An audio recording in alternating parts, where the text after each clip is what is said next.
Hello, welcome to a special episode of the Geek Warning podcast. I am Dave Rome, and I am sitting in Taichung, Taiwan, in a nice hotel for a Giant Anthem launch. And Giant has brought a lot of people for this. It's seemingly quite a big deal, this new Anthem, and I guess, this podcast is going to cover a bit about that new bike, but I aim to go a little bit bigger picture on things. So I really want to find out, important things about how they go about revising a platform, and then given Giant is the manufacturing powerhouse that it is, how do you design for that manufacturing? So also at the end of this episode, I also have a short sit down with Hatherly, two-time XCO world champion, to discuss some very specific decisions he makes around broader bike setup. And in that chat is Sebastion Boyington, the general manager of Giant Off-Road Factory Racing Team, who weighs in on a few things. If you want just the details of the bike, then I'd encourage you to check out my full write-up and early impressions on Escape Collective. At the most basic level, the Anthem is Giant's cross-country race platform, and this release has two versions. There's the race-focused Anthem Advanced SL with 120mm of travel front and rear, and then there's the more trail-friendly version of the Anthem X Advanced SL, which introduces a 130mm travel fork and a few more trail-oriented component choices. Normally, this would be a note where I say only members of Escape Collective get full access to the episode, but I'm making a rare exception to that, and so the full version of this episode is free for everyone. If you find this episode interesting, then please share it with someone who may enjoy it and tell them what the member-funded Escape Collective is all about. On that, this may be a deep dive with a single brand, but as per usual, our content remains wholly independent and free of brand deals, advertising, or similar. I'm just doing this podcast because I feel the information is valuable to our members. Finally, Giant has been in the news as of late over blocked US imports related to forced labor allegations. The people in this podcast aren't across those matters, and so it's not something we discuss. I'll refer you to our ongoing reporting on Escape Collective for more on that. Okay, on with the show. To help lift the curtain just a little bit, I'm joined by Joe Staub. Joe, welcome. Welcome to Geek Warning. Thanks for having me. All right. Well, before we get started, I mean, what do you do for Giant? Why am I talking to you? What do you do here? I'm the global off-road category manager. So in some other brands, I might call that the product manager, but effectively I'm in charge of a couple different model families, Anthem being one of them. Okay. Yep. Sweet. All right. So how early on in the process of creating a bike is your involvement? Oh, really? This is super. Well, it's hard to say. I never I'm a bike geek. I never really stop thinking from previous developments. So I worked on the last Anthem. Mm-hmm. I've been a mechanic, on the World Cup circuit for Giants since 2008, and I have the original 26-inch wheeled carbon/aluminum Anthem hanging in my garage still. Walked past it a bunch of times during the work on this project. And to answer more directly, it's like I kind of never stop thinking about this stuff. But this particular project really came to life, let's say, somewhere around 24 months ago, maybe a little longer. Yep.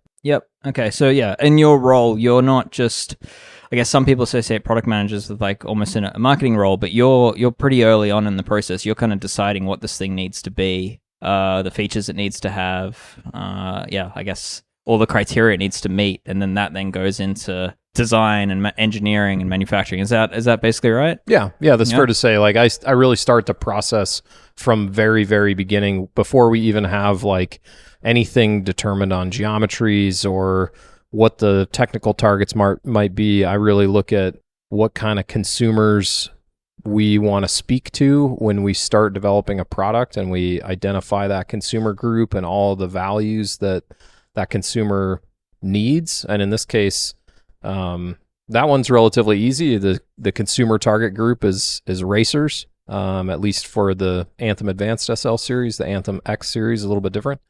But yeah, I start really far out in the broadest part of the funnel early on in the project. And I mean, we hear it the Anthem is Giant's cross-country platform. It's existed, I think this is the 20th year anniversary, I believe, if I'm not mistaken. And yeah, it's obviously it's a long-standing platform. But it seems like Giant had gone almost a little bit quiet in the cross-country space for the last few years. I mean, you still had bikes coming out, but maybe they didn't have as much impact as you may expect for a company the size of Giant. But this seems to be changing that a little bit, or a lot. And this launch to me, feels pretty significant for you. Like the amount of effort you've put into it, the number of staff involved. Yeah, I mean, the amount of media that you've flown out here to see it. What does cross country mean for Giant moving forward? I think, cross country, not only has it just gotten a lot more exciting from like the World Cup spectator sport that you can watch online. There's a lot of kids racing cross country. There's a lot of energy behind cross country, and also I think it reflects pretty close to what a lot of the non e-bike part of the mountain bike community looks like these days. Let's say from a consumer standpoint or a commercial standpoint, like it's a really important part of the mountain bike audience. And for us, we're really committed to mountain biking, to cross country especially. And, with Alan Hatherly on board the program, it's super important for us. We want to have a very, very, very competitive product. And, we want to push the limits of what we can do and kind of flex our muscle in the off-road space like we have the road space. Yeah. Yeah. You mentioned e-bikes there. I think that's a pretty important detail to talk about, because we have some key markets like Germany, for example. You hear numbers that like the mountain bike trail market there is now like 95% e-bike for new sales. So is that something you've seen in the mountain bike off-road category that you look after, that I guess like that trail enduro sort of longer travel mountain bike is swayed towards e-bike demand? Yeah, I think, we look at the same numbers that everybody does. And when there's big numbers coming out of Germany, like the 95-5 ratio, but we see that number. And I think, if you unpack it a little bit, you can kind of slice up that data in some ways for sure to look at where analog bikes or regular bikes are still, popular experiences. But yeah, we definitely consider it. However, I do know, because I'm an avid rider myself, there's a really good use case for normal pedal bikes, and they're still super fun. And I can't tell you how many times this event I've heard people come up and say, "Wow, I never knew a cross country style bike could be this fun." Yeah, agreed. I mean, I've been trying to tell everyone that, but yeah, it's so yeah. I mean, that I guess that opens up the question of like, so cross country do you feel it's become an increasingly important category within analog bikes as e-bikes have become more popular? Definitely. Okay. Yeah, definitely. Yeah. And I guess increasingly so, do you see a future where like maybe a mountain bike that you pedal yourself is more likely to be a cross-country bike than any other category? Yeah, I think so. I mean, I think that in the space, or the evolution of the space that I see, is like most of the trail and longer travel trail, so like mid-road trail and longer travel trail, it's trending towards e-bike experiences, especially with people that are kind of new to the sport, or maybe also in places where e-biking might not be allowed, or groups of people that aren't really uptaking that yet. But you don't see cross country bikes, No, but you see a lot of cross country riders. See a few. You don't see them being sold or bought. Yeah, right. Yeah, but yeah, absolutely. Let's talk a bit about the Anthem. I mean, I've had a few over the years myself. I'm thinking it might be 17 years with the same silhouette. If you were to turn off the lights and have the bike, like, sure, the actual suspension platform has changed a little bit, but the shock placement and the general look of the bike, 17 years, am I about right? Pretty close, yeah. Yeah, okay. So, yeah, I mean, it's not that anymore. It now looks more like a lot of other cross-country bikes in the market. So, I mean, can you talk a bit about what led to that design decision? Was it just bottles, or was it more than that? More than just bottles. Yeah. Super interesting, because part of what you mentioned before we started the podcast here is you want to talk about design and and how design drives the manufacturing process and vice versa. Yeah. One of the things that we deal with a lot is packaging things in spaces, and bottles are part of it. A shock is part of it. Trying to find spaces to work with in ways that we still can get everything done that we want. We don't have to make compromises about wheel tire clearance to frame parts or chain rings and things like that. So, in part, we knew that a requirement for this user, of course, is more water carry. Also, we actually packaged a much larger shock in this bike than anybody else has got on what they call cross-country bikes. Yeah. I mean, that brings me straight to my next question, which is, this bike looks a lot like the other bikes. And I mean, it's arguably late to this sort of where the shock goes and fitting two bottles in the space. There's a lot of bikes in the market that have this. There's a lot of bikes in the market that then merge that with like a flex pivot that Giant has continued with here. But what would you? I mean, you mentioned the longer shock. Is that one of the key features you'd point people to say this bike isn't just it's not a copy. There's some unique things going on here. The thing that I think highlights the uniqueness of it is our FlexPoint Pro suspension. Okay. So we have a system that actually has very minimal deformation or flex of the swing arm, and that's unique for FlexPoint Pro, which is a patented system over the competitors. We have flex occurring at a really specific spot in the wheel path, and it starts and stops within a section of the travel that we get to choose before the beginning of this, or after the beginning of the stroke and before the end of the stroke.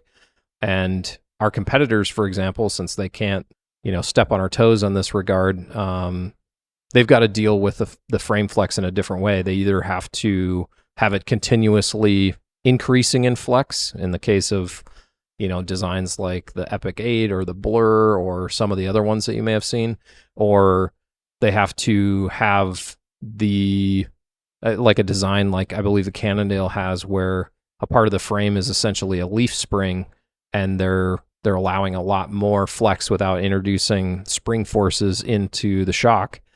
And what FlexPoint Pro allows us to do, because we can control that tiny amount of frame flex, we can keep it a very small amount of flex. We can also keep the frame doing its job as far as supporting forces, like pedaling forces, loading forces coming from the wheel or the ground.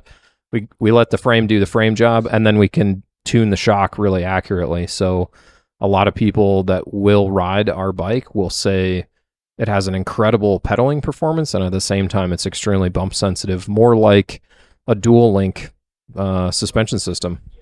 Yeah. So I mean, just to explain that a little bit more, like some of that spring curve you're talking about is most flex stay bikes in the market do. If you take the shock out, you can basically feel the resistance ramping up as you sort of work the rear end through its travel range with no resistance of the shock there. You can kind of feel it is its own spring in a sense, and that has some positive attributes, but also can have some negative attributes, and it leads the shock to handle some unexpected loads, I guess. Am I summarizing that right? And also, for the way I characterize it is like some of those bikes, you're a lot of things in the bike world, you kind of have to look at a bunch of different trade-offs, and I feel like FlexPoint Pro really truly does have less trade-offs to work with. But in some of those other designs, common things I've heard is that they're harder to set up for all parts of the wheel travel, so it can be a little bit more difficult to get the bump sensitivity you want, and at the same time keep the support at the beginning of the stroke. So setup issues, or in some cases you have kind of weird parts of the wheel path where it feels quite inconsistent from one end to the other. Yeah, cool. Okay, so basically created a flex stay bike that's stiffer. Yeah, kind of. In a way, yeah. Stiffer, in a way it's like we've been able to create a link-driven single pivot that you can maintain a high level of pedaling support through the torsional stiffness of the frame, but keep the bump forces isolated and managed by the shock rather than being influenced by the frame. Yeah. From a technology point of view, why haven't other brands been able to design in this way with that what are you calling it? Flex Stay Pro? FlexPoint Pro. FlexPoint Pro. Yeah. Yeah. So It's patented, and we've had it for a while. So Flex Point is a patented system that we've had already. I think it was first developed on Stance, which is more of an entry price point bike. Sure.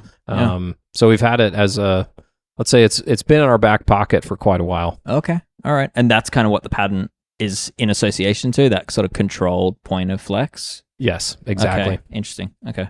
Tell me a bit about, you mentioned the longer rear shock. What's the goal there? That's kind of interesting detail that most brands would gloss over. So tell me a bit about it. Yeah, well, so most bikes in this space right now, I think if you looked around, there's a lot of bikes that have like a 190/45 size shock, which, you know, we actually started in that direction. It's smaller, it's lighter, it's easier to package where we wanted to put it. Like I said, packaging is difficult in sometimes. So, and we wanted to kind of create a kind of semi-integrated look of our shock into the top tube, not just for aesthetics, but also because that's kind of where we needed the pivots to be and the shock to be, and we still wanted to achieve some low standover height and stuff like that. But we started with a smaller shock, and it didn't meet our performance requirement for suspension quality.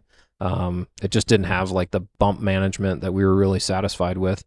And so we decided to bump up the size of the shock to get into a bigger air can, to be able to use more oil with a, you know, larger amount of oil that comes from a longer eye to eye. So this one's a 210/50. And yeah, the performance was really next level.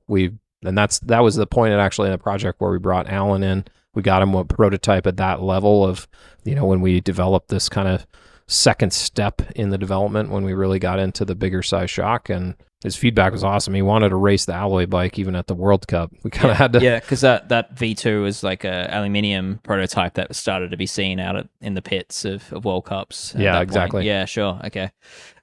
Interesting. All right. So longer shock is just, more about bump control and giving the shock a better chance to give the performance characteristics you're looking for. Was there anything else to it? That was part of it. Yeah. The other part of it is, you know, when we went from a 45 mil stroke to a 50 mil stroke, we overall brought the leverage curve down a little bit. So that allowed us to kind of back off what was the end of the range in hydraulic tuning for that 45 size shock. So when we went to 50, we could bring the tuning options back, so we had, you know, more space to go. Like we could make the lockout even firmer, we could make the compression even firmer, but at the 45 stroke level, you're kind of at the end of the range of capability of what tuning was available. So like some bigger riders might blow through the lockout when they don't want to. Is that sort of... Yeah, or in the case of the outgoing Anthem, our riders were using an extra firm lockout that's not commercially available. So that bike was a 45 stroke shock.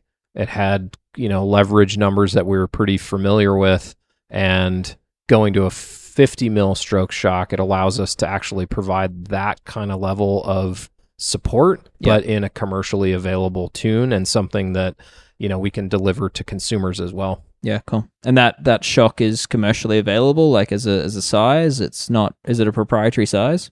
It's commercially available. 210/50 is a common size. The things that we had to develop that were even beyond that special for this bike is, you know, like I said before, packaging is a difficult thing. So we wanted the Float SL SV shaft eyelet size, but we wanted the volume that comes out of a Float SL LV shock. A lot of people don't know, but there's two different shaft eyelet sizes. So one's low volume. What's an SV stand for? One's small volume, one's large volume. Large volume. Okay, yep. And so with the LV eyelet, it has a bigger air can. With the SV, it has a smaller eyelet. And we liked that smaller sized eyelet because it fit into our integrated concept a little better, and it's lighter. So for Fox, on Fox's side, they developed a brand new air can for us for this bike. So they have we have a Float SL MV shock.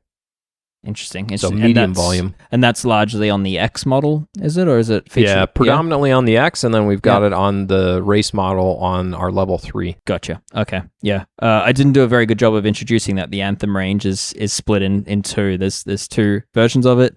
Do go check out Escape Collective for the details on that. But yeah, basically you've got the Advanced SL, the Anthem Advanced SL, that's the race bike, a 120 platform, and then there is the Anthem X Advanced SL, which is 130 fork, 120 rear, and you have a slightly different specification on it, but the travel's the big difference. And the other, you get a storage hatch in the down tube as well. It's just the grams are less critical in the longer travel bike. Yeah, I think we could afford a little bit more weight to maintain that stiffness when we're talking about adding storage, but we know that like all day, ride all day range is a psychological concept type rider. They want a storage box. I'm that kind of rider. I want to put stuff in the down tube. Yeah, it's been a nice feature in the last few years. So I accidentally just did the perfect segue because I wanted to talk to you about weight. So Giant has historically been conservative when it comes to its manufacturing of frames. I'd say when it comes to its bikes, like I would never put Giant in the top 3 for like the weight weenie choices. And I don't mean that as like I don't think that's a negative, because having worked in Giant retailers and in bike shops, I'd say Giant was consistently like the lowest warranty return rates of any brand when it came to frame failures. So I think that material, like that extra mass in the frames, has historically been very good for the bikes. But this Anthem was a little bit surprising in that regard, because it is almost, as far as I can tell, almost a weight benchmark in the category. We wanted to set a new bar out there. What's going on? We come in lighter than the S-Works Epic. As far as just like the bare frame goes, not including the shock. I think that we had lofty goals. We wanted to be delivering not only a very light bike. We also have this thing we call the low latency speed concept.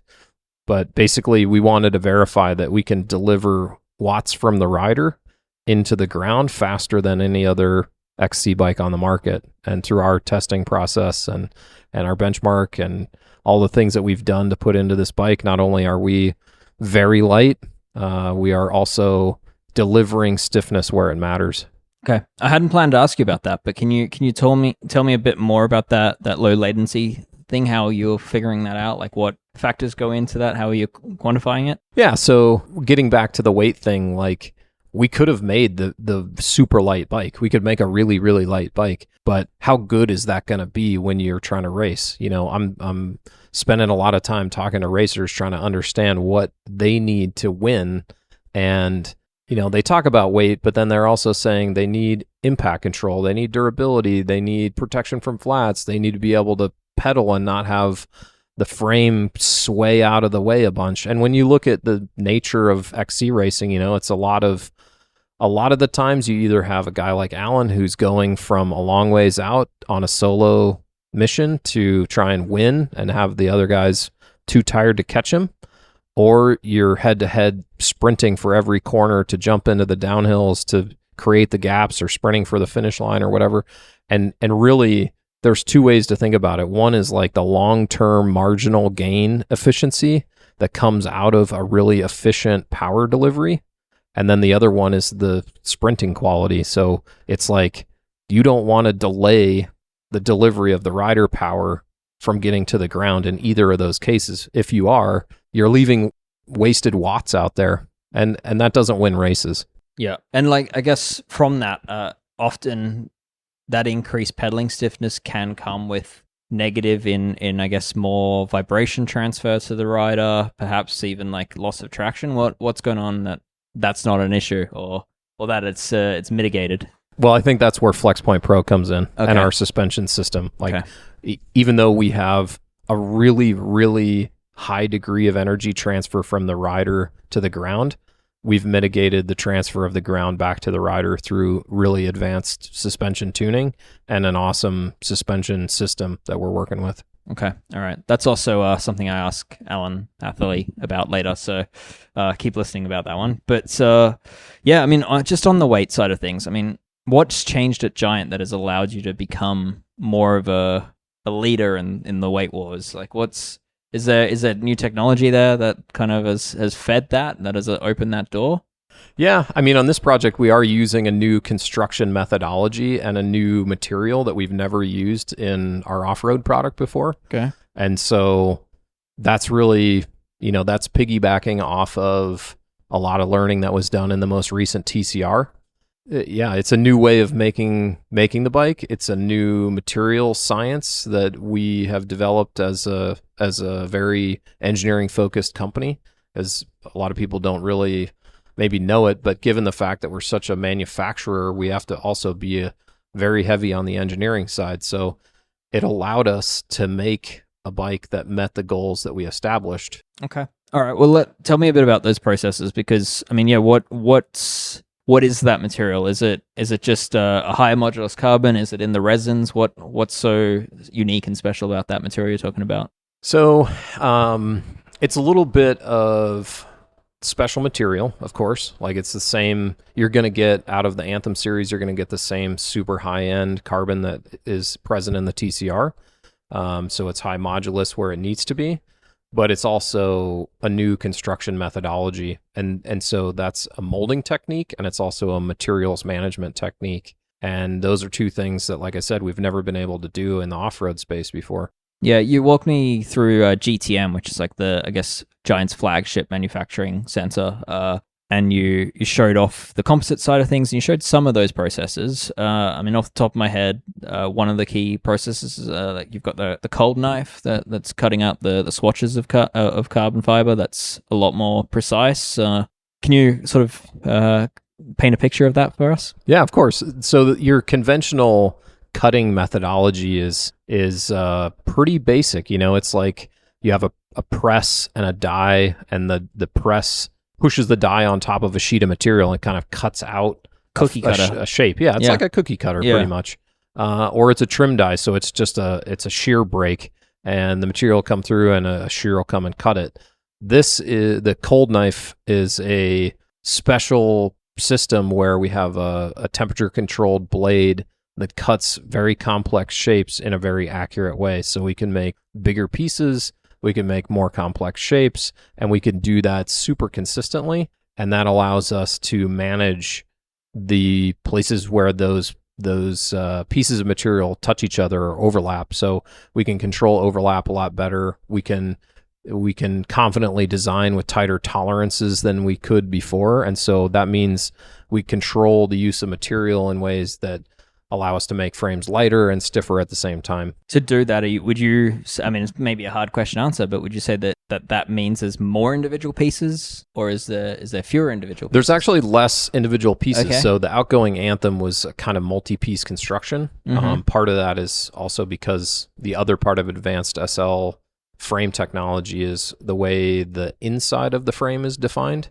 But the outgoing bike was a multi-piece system, and this new bike, it's a one-piece, single-piece front end. So the entire front triangle is actually molded all at once at one time, is one complete piece. Yeah, and I think, you just touched on it there, the internal bladder. Like normally, these days, most frames would be most high-end frames would be manufactured with maybe like a latex bladder in them that would get inflated under pressure, and that kind of creates the internal shape. And then the outside would be a steel mold, and things heated up, and out comes your tasty rideable pie. But this is different. It's not an inflatable bladder. Can you kind of explain what's going on inside there? Yeah, so like you said, traditional technology is to use a bladder, and you can only control the inside of the frame to a certain degree. And that means from an engineering perspective or a design perspective, you're working with a certain error margin, and you have to design your wall thicknesses in those ways. You only have so much control over the wall thickness or the internal radius or any of the other key aspects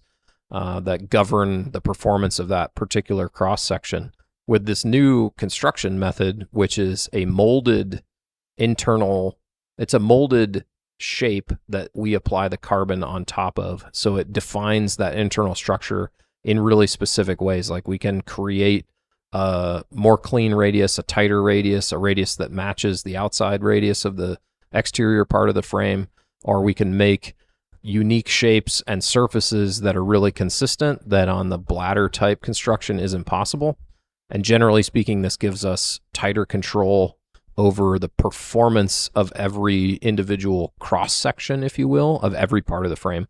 Interesting. Yeah, okay. So that rigid plastic, is that then melted out, or is it just yanked out? How does it? There's a little bit of deformation of that plastic material when they cook the frame. Okay. And it gets soft, Okay. and then it can it's manually extracted, but they basically, they pull it out of either the head tube area or the bottom bracket area or out of the seat tube, but the whole entire thing can be removed. And that's also something where, in some cases, those bladder style construction methods, you'll actually tear parts of the bladder and you'll see it get stuck in the frame where there's narrow passages and stuff. Yeah. And can affect like how you feed the cables through the frame or something. Yeah. Exactly. It'll affect that, or in some cases just simply add weight. Parts of the bladder get stuck in there and suddenly you've got not just carbon frame in your carbon frame. Yeah. I'm going to ask you, I mean, you may not have an answer to this, but the advanced SL tech, I mean, there was advanced SL bikes in the range before. This is new advanced SL, I guess. How does this happen at Giant? Like, does someone go to the Giant engineers in the factory and go, we want to make a 600-gram frame and current technologies don't allow it, create us a technology that allows it? Or is there some geniuses in the manufacturing side that go figure out a new manufacturing technique and you start then figuring out ways to implement it? I think this is, it's a combination of push and pull factors from the bike engineer side and the production engineer side. So there was advanced SL in Giant's lineup years ago, but we use that naming to describe, I believe, if I'm correct, a carbon front end and aluminum rear end of a mountain bike. Okay. But now it means the qualifying level of what we call advanced SL is the construction methodology that I just explained, as well as the blend of carbon that the frame's made out of. So there's really only a couple advanced SL bikes now that you could really say meet that criteria. One's the TCR, one's the Anthem. There's another version. Well, there's a Peak Advanced SL on the Liv side. Yeah. Yep. Yeah. Okay. And then there's a Liv road bike as well. That's similar to the TCR that uses that material and method. Thank you for reminding me about Liv. We haven't discussed Liv much, and there's very little coverage for me. Liv is actually run, surprisingly, as an entirely separate brand to the point that they're having their own product launch at this time. So, yeah, we've really only seen the Giant side of things and the Anthem side of things. So, the Liv has its own bike, and I think it even has its own geometry. Is that? Yeah, so the Anthem and the Peak share the same performance-related geometry, bottom bracket height, chainstay length, head tube angle, the flip chip, all that stuff on both bikes operates the same. Kinematics are the same, but Liv's got its own size-related geometry. It's got its own suspension tune. Wow. Okay. And there's a handful of other differences. So slightly different mold. All different molds for different sizes. Yeah. Okay. So different top tube lengths, different seat tube lengths, all the size related geometry is really specific for on Giant side and on Liv side. Interesting. Okay.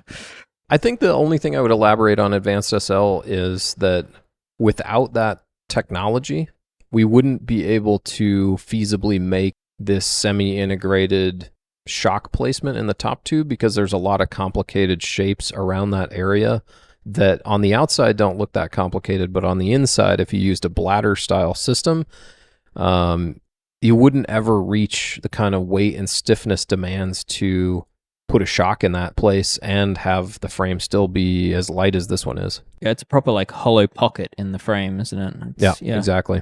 Speaking of, I put my stuck my finger up in there, and don't mean to make that sound so crude, but there was a foam liner on the inside of the top tube. There's also on the X where you can open up the storage hatch. There's foam liner through the down tube. What's the story with that? Part of it's a little Easter egg for people to find. There's a nice topographic on it, and the other part of it's just we're really trying to hit that last 1% of aesthetic execution. That when you open the storage bay and you see a nice EVA patch with a cool graphic on it, I think it's that finishing touch that makes people a little bit pleased when they see it. So it's an effort at doing that. Anything to do with quietening whatever you put in there, keeping that quiet, or is that just a happy coincidence? I think it's a coincidence. It's not done on purpose like that. I think that for the most part, when you roll up our new tool roll that fits in there, you're probably going to have enough friction that it's not going to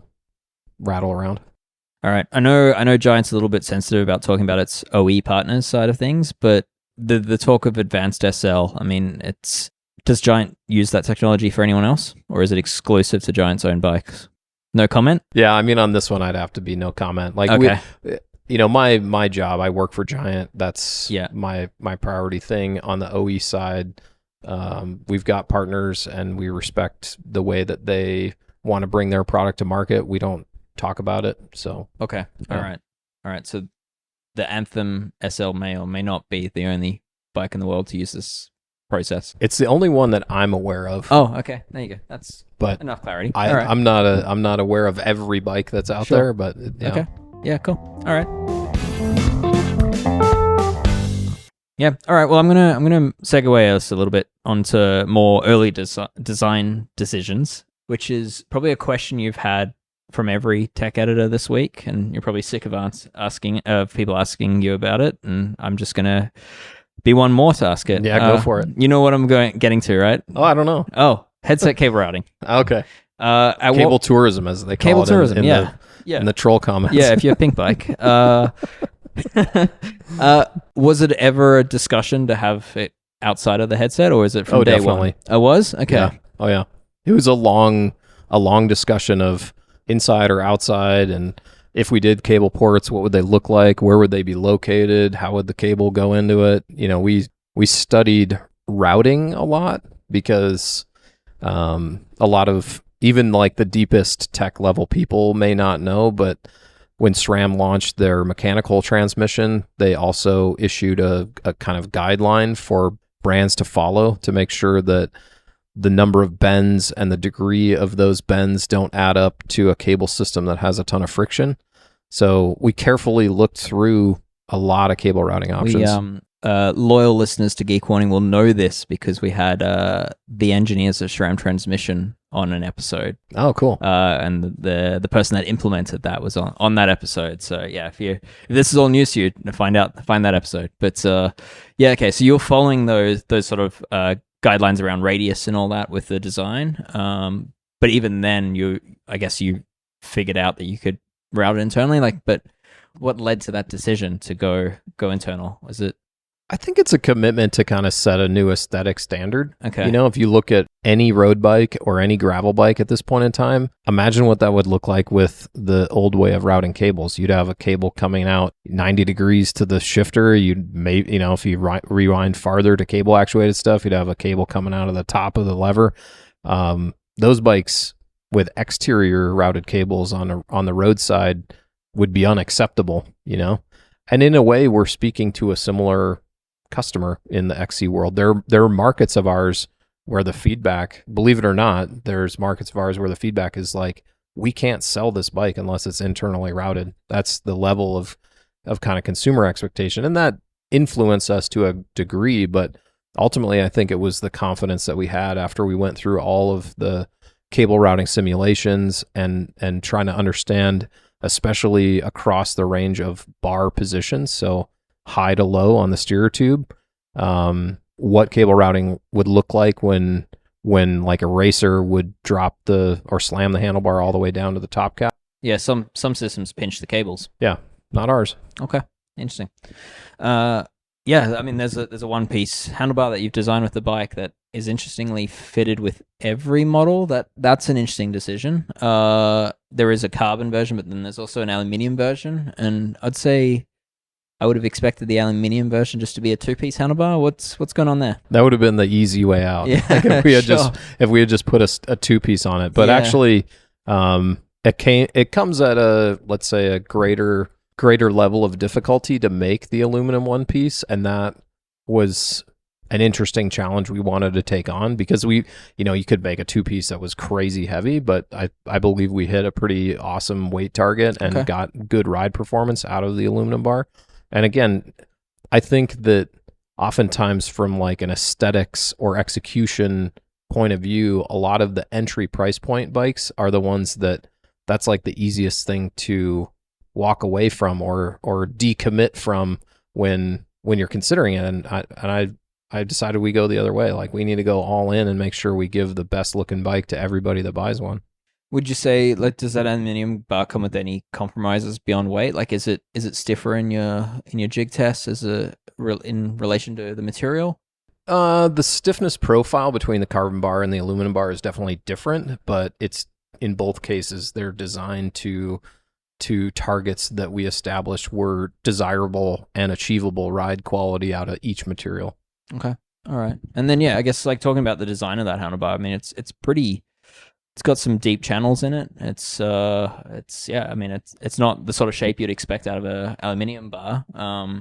What's the process there? Who are you speaking to in the company to figure out whether this is feasible, or is it an engineer that already knows it's feasible that's come up with it? So in this project, we actually started a lot of elements different than we normally do. Like a lot of times, so within the design department or the engineering department, I'd say we have engineers and we have designers, and a lot of people maybe don't really know the difference of what they do, but the designer, in this case, we started with the design side first, because a lot of times when you start with the engineering side, you end up in really familiar places because they have a lot of knowledge about what's already worked. And for as good as that is, we wanted to get to some new places. So you've got to start with somebody that's a little bit more outside thinking. Yeah, maybe? Outside thinking, Yeah. thinking about the way the shapes are, thinking about the aesthetics more. Less prioritizing the feasibilities of the design in the early part of the process, and then you look for ways to do it. And the aluminum handlebar was like probably one of the hardest parts of the project. We had a veteran engineer working on the execution of the design, and that was his main project. Like normally these guys are engineering a lot of different things at once, but he spent an enormous amount of time making sure this bar met the standards, was manufacturable, hit the weight and stiffness targets that we had. And it wasn't easy. It was a really difficult project, but we enjoyed doing it. Yeah, you mentioned of something being manufacturable. Like, was there any point in the project where you had something that proved too hard? We almost got there with the aluminum one piece. Oh, really? Yeah, we really scrapped. Okay. We really got close to where it looked like it wasn't achievable because we didn't want to back down from our target. We had a weight target and a stiffness target.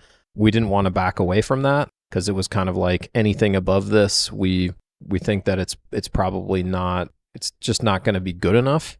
And it came close to getting cut. It like really came down to the wire. Yeah. Okay. All right. And then so the process started with design, then on to engineering. Are there engineers that within Giant, I guess they're fully across the manufacturing side? I assume they're not. I guess where I'm getting at with that is a lot of brands have engineers in-house and they have designers in-house, but then often the manufacturing side or the preparation for manufacturing might be outsourced.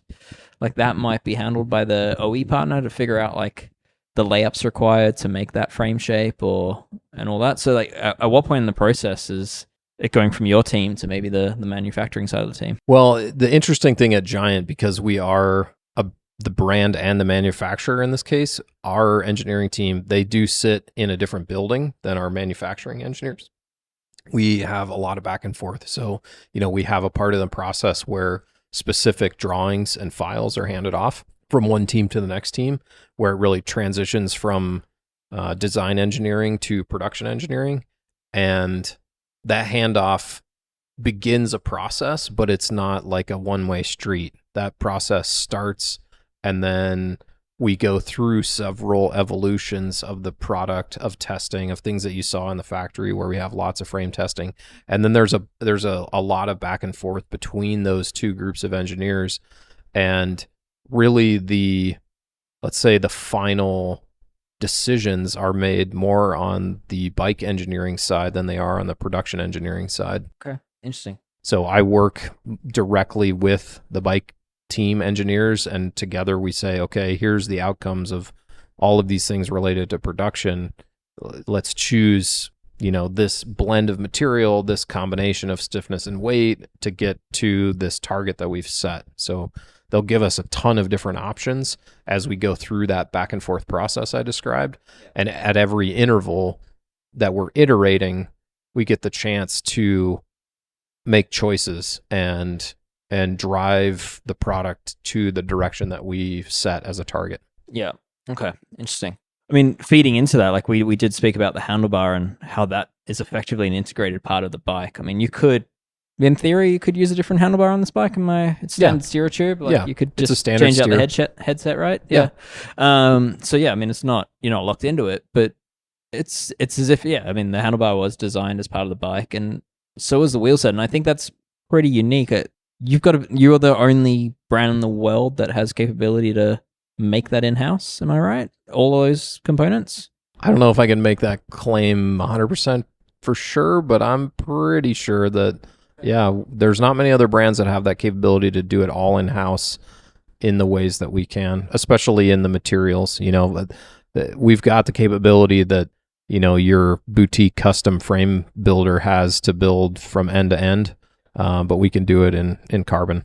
Okay. All right. So talk to me a bit about the wheels then, because how much does like the wheel package factor into the design of the bike, or are they kind of separate and then they come together at the end? How does that work out? These were, one of the mission goals for the whole project was integrative design, and part of our low latency speed concept required us at this point to consider the wheels from the very start. So, from a project standpoint, they're part of an integrated package. The bike and wheels together are the thing that you're getting a real competitive advantage of when you buy this bike.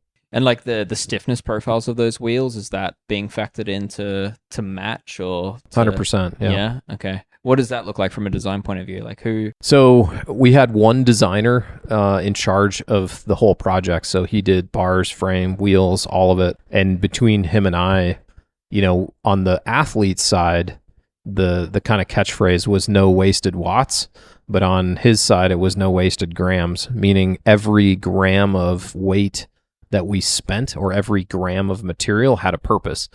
And so we were able to make decisions on the frame about where to spend grams, and those same decisions would carry through on the wheels. Where can we spend grams? And those things are shared. So we knew that if we do, let's say, A to the frame, we could do B to the wheels type of thing right from the very beginning. Okay. Very cool. And I mean, how far does it go in the design side of things? Were you doing things like impact testing wheel and frame together that the wheel couldn't possibly fall apart before suspension's fully used up, or like how does that look? As you saw in our factory tour, like we do a ton of testing, probably more testing than people would realize.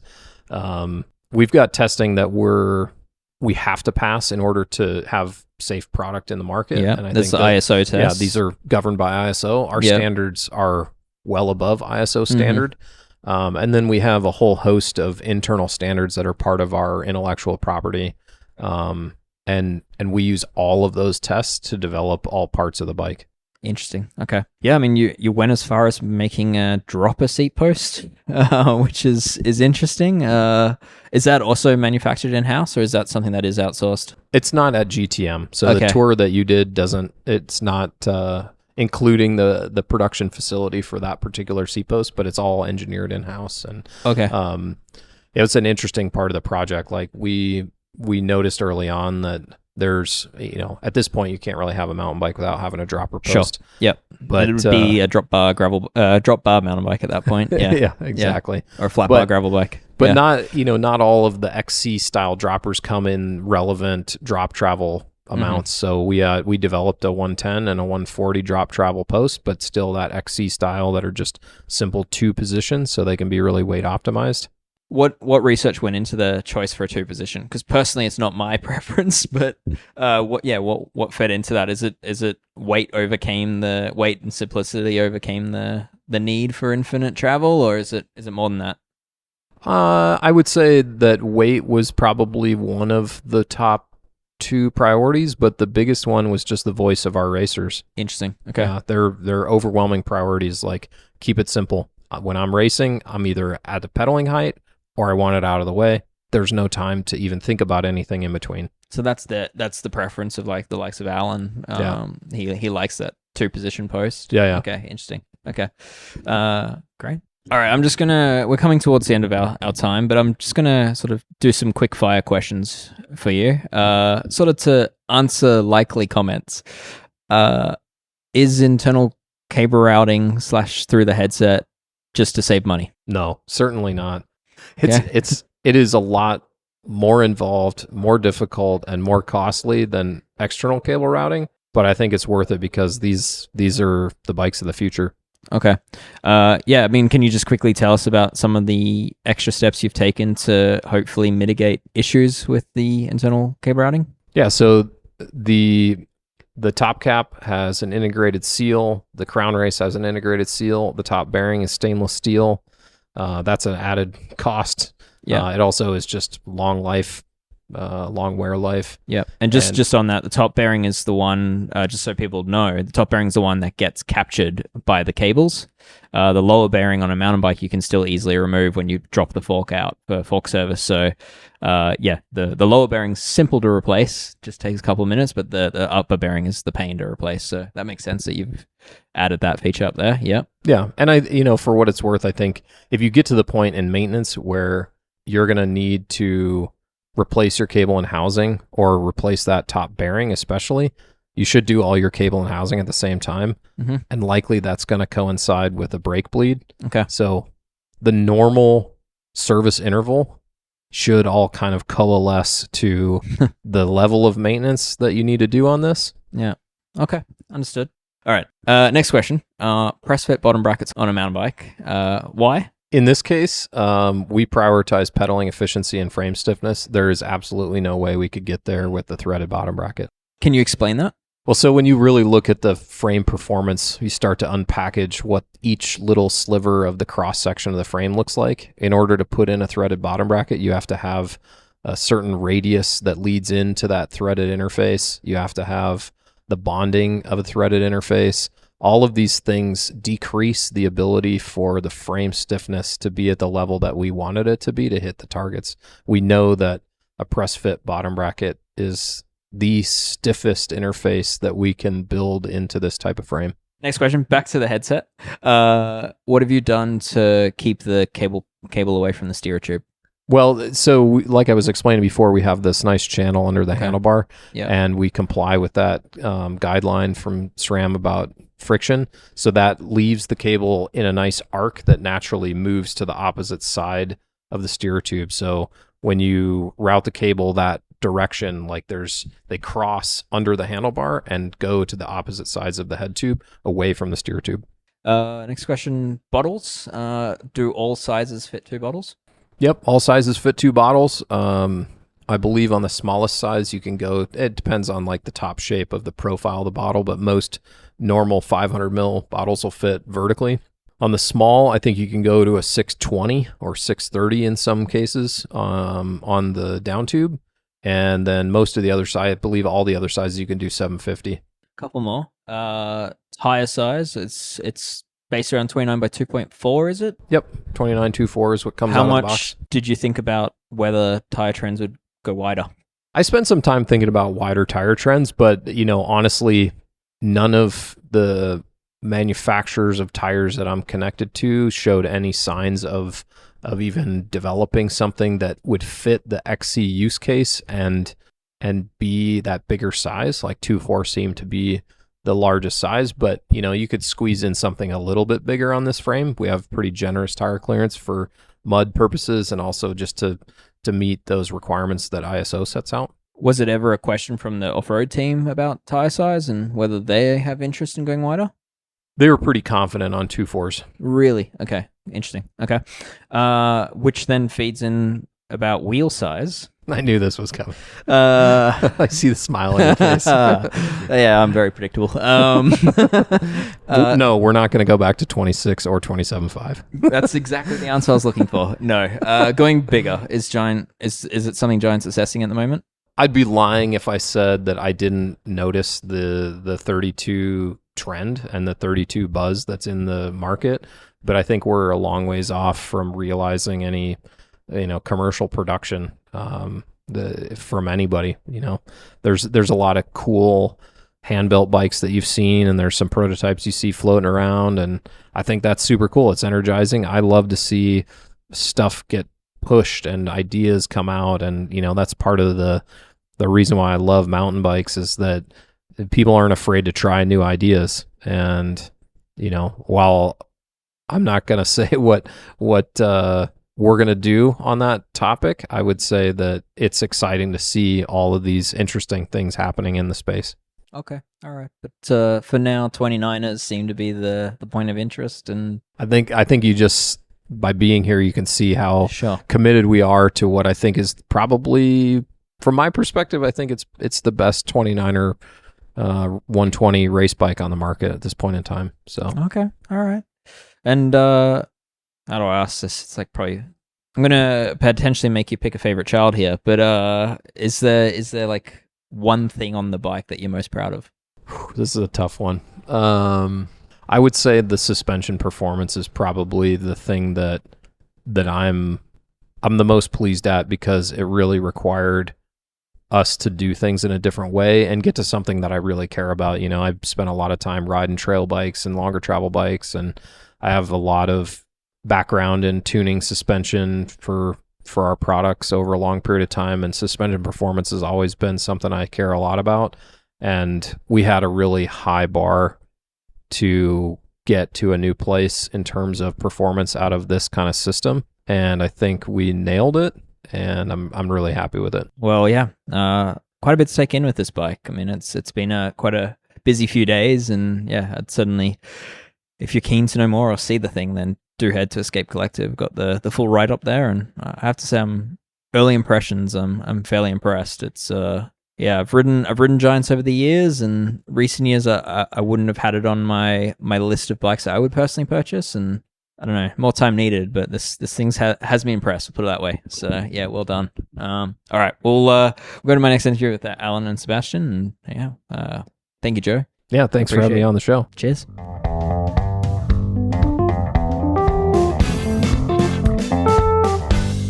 All right, bit of a special one. We're sitting here with Alan Hatherly, newly crowned world champion, who gets to remain in the same clothes he was in for the previous year as the previous world champion of XCO. So, Alan, good to have you.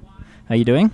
Yeah, all good. Yeah, thanks for having me. Good to be here in Taiwan. Yeah, absolutely. And then we've also got Alan's boss. What are you, the general manager of Giant Factory Off-Road? Yeah, general manager of Giant Factory Off-Road Team, XC and DH. Yep. I'm the global sports marketing lead for mountain bike within Giant. So. I did a poor job of introducing you. Sebastion Boyington. So, yes, good to have you. You. I think first podcast. Yeah, first podcast. I don't really seek these things out. I like to be in the shadows. So. All right. Alan, how are the legs? I'm just kidding. Pretty hairy at the minute. Yeah. So yeah, one of the things that I guess I didn't know until recently about Alan, and I guess many listeners tuning in probably don't know, is that Alan actually came from a downhill world as a junior, and dare I say that generally speaking, the downhillers are more in tune with the tech than the cross country riders, and a short conversation with Alan led me to think that he was perfect for the Geek Warning podcast. So. Welcome to the Geek Warning podcast. Yeah, we're here at the Giant Anthem launch, and you've already won a few big things on the bike, but I wanted to not necessarily talk about the bike, but talk about some of the things you look for in sort of picking your tech. And I guess, yeah, we've got not a lot of time, so we might just pinpoint a few things. One of the things I was talking with you the other day was about aerodynamics and mountain bike. To me, I kind of thought it was maybe something that's might be the next step for XC, but you sort of had other thoughts. Can you explain a bit about that? Yeah, I think the mountain bike speeds nowadays, for sure, it's increasing. The courses are getting shorter, punchier. So I think, the speed's going up. So I think aerodynamics is kind of perhaps a thing in future that can be considered. But for the time being, the average speed for a general cross-country race is probably between 20 and 24k an hour with a max speed of 40, 45 in each event. And that's normally in the start or the finish, like when you're sprinting. So I would say for aero gains, realistically, there's probably not much in it as far as the speed that we are traveling. And, it's pretty much up and down for most courses, and there's very few straightaways. And if there is, it becomes quite tactical anyway. But something I'm pretty conscious of is just the bike position, because I think, sitting a little bit bend over and you know, being in a more aerodynamic position that way, that's pretty beneficial, especially like for descending and that, you know, just to not be completely upright. Obviously it comes with a compromise with how you control the bike, but obviously it helps to put power out as well in my case. Okay, interesting. Have you spent time in a wind tunnel as a rider? Yeah, I've spent time in the Silverstone wind tunnel with Green Edge. We went there for TT and road work when I joined them end of last year. Yeah, but you don't. I guess there's not that level of interest from the mountain bike side just because of the speeds you're talking about. No, we did. We tried on some different XCC skin suits just for interest sake, just to see what those look like compared to a specific TT suit for the road. Yeah. And the difference was surprisingly small. I think there was 5 watts or 4 watts in the suit at 50 or 55 km/h simulation. So really the stuff that we're getting for cross country and XCC is really at a high level aerodynamically to start off with. Okay. So in terms of, I guess, priorities, scaling the priorities, aerodynamics is pretty low down your list of like things you're looking for in your XCO, XCC choices. Is what would you put up at the top of the list when you're selecting like a general bike, like say like just the frame or the bike? Like is there a list of things? Like is it weight, stiffness? Is it handling? Like what would you sort of prioritize? Yeah, I would say it's the ability to carry speed. I think that's really the thing I look for in the bike setup. I think, you know, especially on the rough courses we have, that becomes the most important element, because obviously if you've got all the watts but you're kind of ramming into everything and not floating over them with the best setup, that, you know, it's really not fast, and it's worth bottoming out and perhaps rimming it every now and again around the course if you're gaining on all the other sections and carrying the speed. You know, it's also finding the perfect balance of support to be able to recover on the descents, because that's a key part of what we're doing nowadays. Because I mean, the climbs you're going to max almost every single time. We're not riding around at tempo and then doing one lap fast to finish. It's really kind of all in from the start. Can you paint a picture for people that aren't necessarily from the XCO world? Like when you say going to max on the climbs, like sort of what is your output before you then hit the descent again? Yeah, it's short bursts, like nothing more than 4 minutes, but it's well over 400 watts average for that effort. Yeah, wow. And heart rate depends on the point in the race, but I mean, for me, like for perspective, I was 180 average heart rate at the World Championships with a max of 192 or something. So, you know, it's every lap you are hitting 180 plus heart rate at the top of the climb, and then dropping in and having to be as fast as you can on the down, because that's where you make the gains as well. So there's no real chance to recover. Like your recovery is on the downhill when you're going full gas. When you talk about carrying speed in bike design, like how do you quantify that? Like are you doing back-to-back laps to measure what that means? Is it a feeling? What are you looking for? Yeah, I think I've done it for so many years now, and maybe from the downhill background, like you mentioned earlier, is that, you know, I really have a good feeling for speed and how the bike is, you know, carrying the speed. Like I can you just something as a bike racer you just feel. And I think obviously on a cross-country circuit, you do a lot of laps in training leading up to the race, so it gives the opportunity to make tweaks and go out and try it again and just see it and confirm that change you made is actually better and faster. Okay. Yeah, I mean, one of the things that stood out on the new Anthem is that they've spec'd like carbon wheels with carbon spokes, and it's obviously a one-piece carbon handlebar, and I'm a little sensitive to that stuff. I'm wondering, like, what goes into your decisions? Are you using the carbon spokes every race? Are there decisions around that you might swap to steel spoke or even like a polymer spoke that we're starting to see some of your competitors use? Like, where's your head at with that? Yeah, I mean, we just run the equipment we have that's here on the bikes for the testing. It's been we mainly will change the tires and the pressures and the suspension setup to cope for the course. If the compliance is not there in the wheel set and that's what you need, then we'll change the volume spaces around to give maybe a softer initial stroke to help us float around in that way. And I typically run really low tire pressures to give me the compliance that I look for. How low? Probably between 14 to 15.5 psi or 0.9 to 105 bar. And what do you, like 65 kilos or something? 67, yeah. 67, okay. Yeah, right. Okay, that is low. So, and no tire inserts these days, I think. Sebastion, you're saying? Yeah.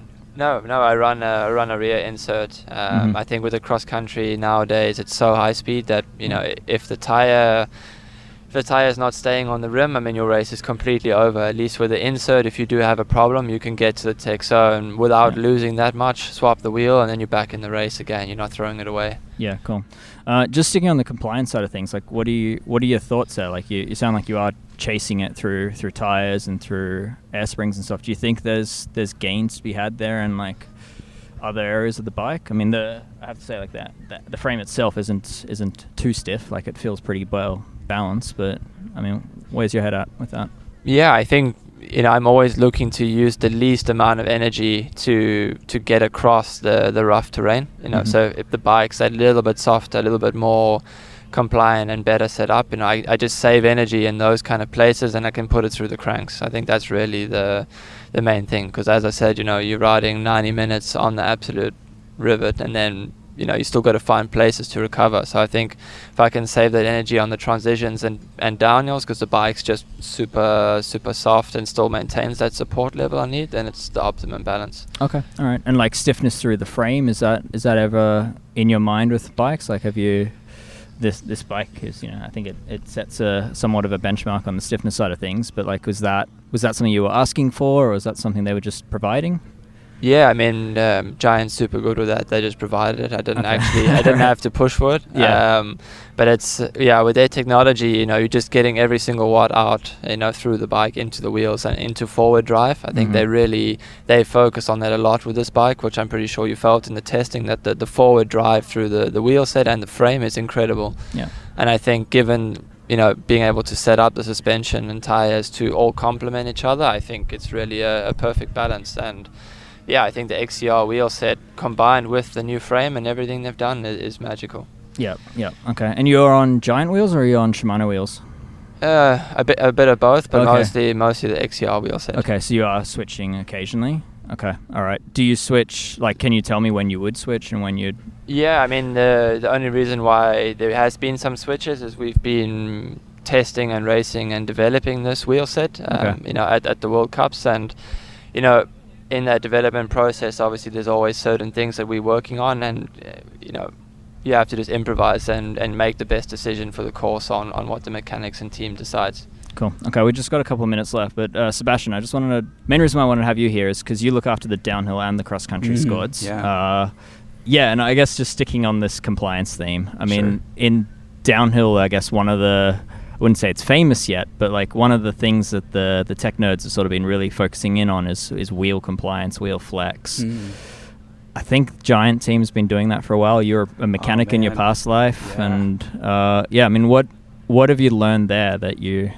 Well, I've got to give a big nod back to Dave Garland, who's since passed. But Dave Garland was an instrumental co-mechanic. He was Danny Hart's mechanic when I first joined the team, and way back then, Dave was already really honed in on spoke tuning and loosening spoke tension for certain tracks to gain traction, and also about like rim width and matching tire width and rim width for course conditions. So I remember having a variety of different rims and different widths, and just watching that process unfold, it was really eye-opening for me as a mechanic at the time. And that was also 13 years ago that he was on it with that stuff. And obviously downhill is just such a marginal gain sport and experimental sport where we're always pushing the edge of what's possible and trying to find speed in those little microseconds. And so it's a different world, but it's also really applicable and crossover to cross country at times too. Yeah, so. That's sort of where I'm getting at. Sure. Why haven't we seen that in cross country yet, where they're basically making wheels flexier, and like what's the compromise that would be there that you? Is there a compromise that you don't want in that? Yeah, I think you do need to think about forward drive, as Alan was saying, because like these guys are putting down such insane watts in short bursts and doing it just hundreds and hundreds of times over the course of a race. So if you're having a wheel, wind up and losing watts to that spoke tension or that wheel design, there is something to be lost there. So definitely, I think that's a major consideration. But I don't think that this is like a like a stop in XC, I think it's only going to continue to be about marginal gains when you look at how tight the racing is and how these guys are really just duking it out with each other. We're all searching for what we can. Yeah. So. Well, the last minute, I guess I'm going to ask about rim widths because you mentioned that. Sure. And we have seen a trend in downhill, despite running like 2.5 inch tires. We still see like 25 mil width rims in use. Mm-hmm. XC sort of settle on the 29, 30 mil width, but we're seeing gravel go the opposite way, where narrow tires with even wider rims. I mean, is that something you've experimented with? Is it wider rims with narrower tires? Yeah, no, just wider rims, I guess. Like, is that do you see that becoming a thing in XC, or are you more experimenting the other way to get more bulb in the tire? No, I think with these wheels in that we're currently on right now, they're 30 mil inner but 40 mil outer. Having a really really wide rim wall allows us to run even lower pressures and maintain support from the tire, and it also gives a different characteristic in ride. So. I don't necessarily think that going thinner is something that I foresee on the XC side of things. And as for gravel, I mean, they're it's like a totally different world over there. Yeah, sure. Yeah, we got drop bars back on mountain bikes right now. So. Yeah, for sure. Alan, I guess just to finish off on that, like in an XC race, like you're talking about running really low pressures. I mean, you mentioned like 15, 16 sort of pressure. How often are you willing to like ding a rim in a race? Like what's an acceptable sort of feeling there? Yeah, I mean, normally I would set the bike up for no more than kind of one per lap. And it's not intentional. It's just sometimes, you're literally that cooked on the downhill that you have to kind of lock your arms and legs out a bit just to get a little bit more recovery. And, if I bottom out and rim it in the process, that's kind of what the equipment is now designed for us, with that rim wall and the strength we have in our wheel set. That was kind of a big priority in the build, is just being able to do that and get away with it without having mechanical issues. It's not something I intentionally want to do a lot, but we're fortunate enough that our equipment is that good that we can do it and get away with it. Yeah, cool. All right. Well, that's time, but I'm going to be cheeky and squeeze in one last question about suspension travel. You're all basically running 120 mil. Is that right? You haven't run less on the front than that? You're at 120? Yeah, 120. Yeah, okay. What's the appetite to go longer? Do you think the courses demand it yet? Yeah, I think there's a few courses where you could experiment with going bigger, 130, 120. I think there's no weight penalty in doing it. I think the Fox Fork now, you just change the internals around and you get that extra travel out.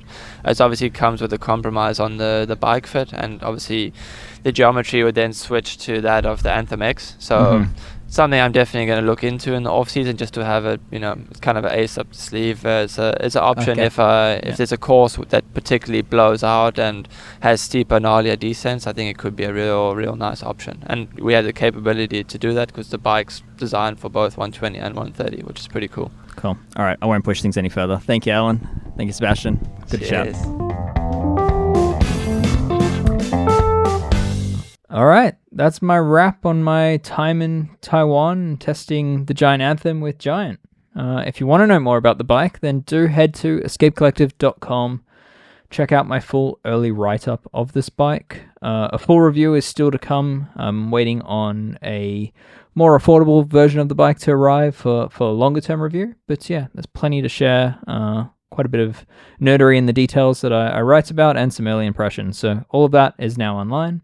But with that, if you enjoyed this chat, then please do consider sharing it with someone that may find it interesting. After all, we have purposely kept it free for all for that purpose.